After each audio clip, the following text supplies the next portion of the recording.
Hello everyone, welcome back to my channel Piyas creative dream. আমরা এখন বেড়াতে চলেছি হচ্ছে শান্তিনিকেতন। আর অনেকদিন পরেই বেরালাম ঘুরতে সবাই মিলে, তাই আর বেশি দেরি না করে কাকিমাকে টাটা বাই বাই করে বেরিয়েই পড়লাম।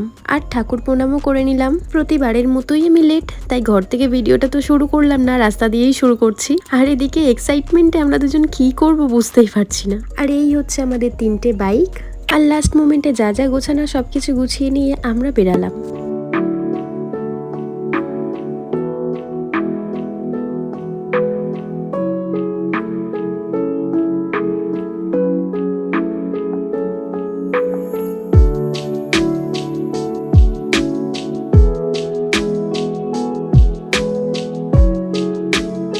বাইক চলতে শুরু করলে কখন যে ভোর থেকে সকাল হয়ে গেল বুঝতেই পারলাম না। আর এত সুন্দর সানরাইজ দেখছি, কি অপূর্ব লাগছে। এমনিতে তো আর ভোর ভোর ওঠাই হয় না, তাই আর এত সুন্দর দৃশ্য দেখবো কি করে বলো। সত্যি চারপাশটা দারুণ লাগছিল। আর এটার জন্য সকালটা আরো বেশি সুন্দর হয়ে গেল। তাই জন্য আমার বাইকে করে ঘুরতে যাওয়া অনেক বেশি পছন্দের। এত সুন্দর সুন্দর ভিউ যে দেখতে পাই। বেশ অনেকটা রাস্তা পর আমরা একটু চায়ের ব্রেক নেব ভাবলাম, তাই একটা দোকান দেখে দাঁড়িয়ে পড়লাম। আর দেখবে সকাল সকাল কোথাও বেরালে মনে হয় খিদেটা একটু তাড়াতাড়ি পেয়ে যায়, তাই টুকটাক চা বিস্কুট খেয়ে আমরা আবারও বেরিয়ে পড়লাম।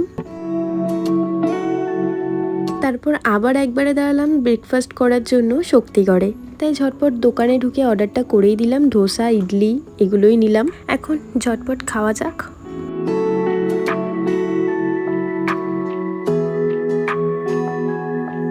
আর এটা হচ্ছে আমার ছোটবেলার প্রিয় মিষ্টি। সকাল সকাল বেশ জমিয়েই ব্রেকফাস্ট করলাম। এবার বেরোনো যাক, কেননা এখনো অনেকটা রাস্তা বাকি আছে।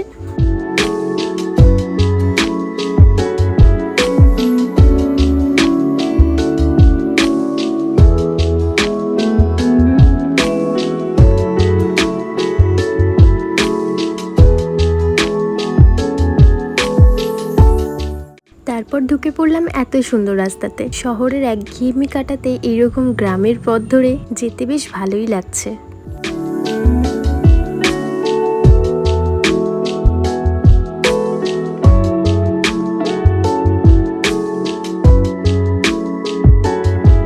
আর যেতে যেতে কত মাটির বাড়ি দেখছিলাম, আর কি ভালো লাগছিল দেখতে। আর এখন গ্রামের মাঠগুলোতে ধানের চাষ হচ্ছে, আর চারিদিকটা পুরো হলুদ হয়ে আছে, দেখতেও দারুণ লাগছিল। ছোটবেলায় যেরকম গ্রামের ছবি আঁকতাম না, ঠিক সেই রকমটাই লাগছিল।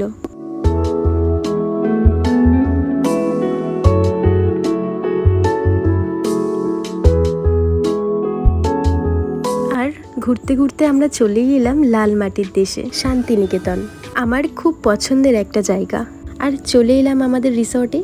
আর আমাদের অনলাইন বুকিং করাই ছিল। আর সবার প্রথমে আমি নেমেই আগে ছুটেছি সুইমিং পুল দেখতে।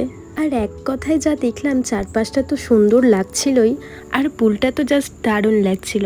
আর সব মিলিয়ে পরিবেশটা খুবই শান্তির। আর এই রিসর্টটার নাম হচ্ছে ডিপ হলিডেজ। আর এই রিসর্ট সম্বন্ধে আরও কিছু ডিটেলস লাগলে আমাকে কমেন্ট করো।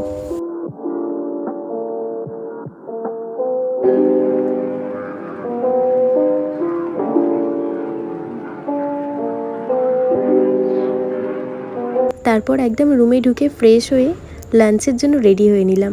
তারপর আরও অনেক জায়গায় আমাদের ঘোরার আছে আজকে। এখন ঝটপট খেতে যাব, কারণ খুব খিদে পেয়ে গেছে। আর এই রিসর্টের নিজস্ব রেস্টুরেন্টও আছে, আর সেইখান থেকেই আজকে আমরা লাঞ্চ করছি। আর লাঞ্চে আমি নিয়েছিলাম একটা ভেজ থালি, আর তার সাথে নিয়েছিলাম ধোকার ডালনা।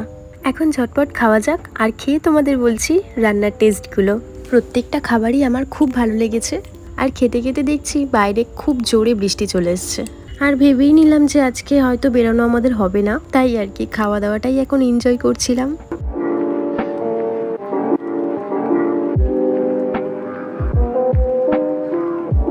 আর খাওয়া দাওয়া শেষ করে অনেকটাই দেখলাম বৃষ্টিটা কমেছে, তাই আর দেরি করলাম না, ঝটপট বেরিয়ে পড়লাম। এখন আমরা যাব কঙ্কালীতলা।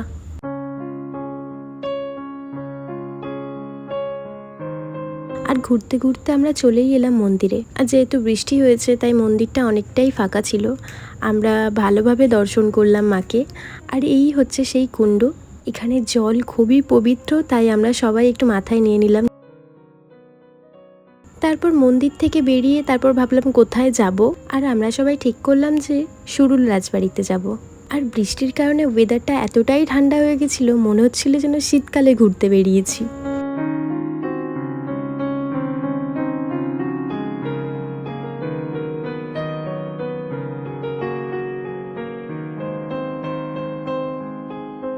ঢুকে পড়লাম আমরা সুরুল রাজবাড়িতে। আর এই রাজবাড়ির বয়স হচ্ছে 290 বছর। আর জোড়া দুর্গাপুজোর জন্য এই রাজবাড়ি খুবই প্রসিদ্ধ। চলো এখন চারিদিকটা ঘুরে দেখা যাক। আর সব কিছুর মধ্যে একটা শান্তি ছিল। ঘুরে ঘুরে চারিদিকটা দেখছিলাম আর অনেক ভিডিওস ফটো নিয়েছি।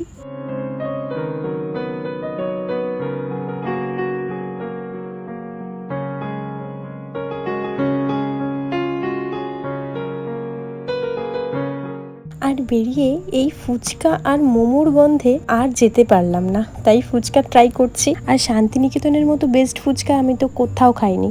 ফুচকা খাওয়ার পর এলাম মোমোর দোকানে। দেখি এবার মোমোটা খেয়ে কীরকম লাগে।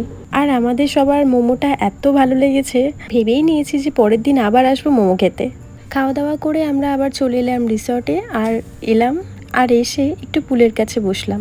আর সন্ধ্যাবেলা চারিদিকটা বেশ আরও সুন্দর লাগছিল। আর ভিডিওটা আমি এখানেই শেষ করলাম। আজ তাহলে আসি, টাটা।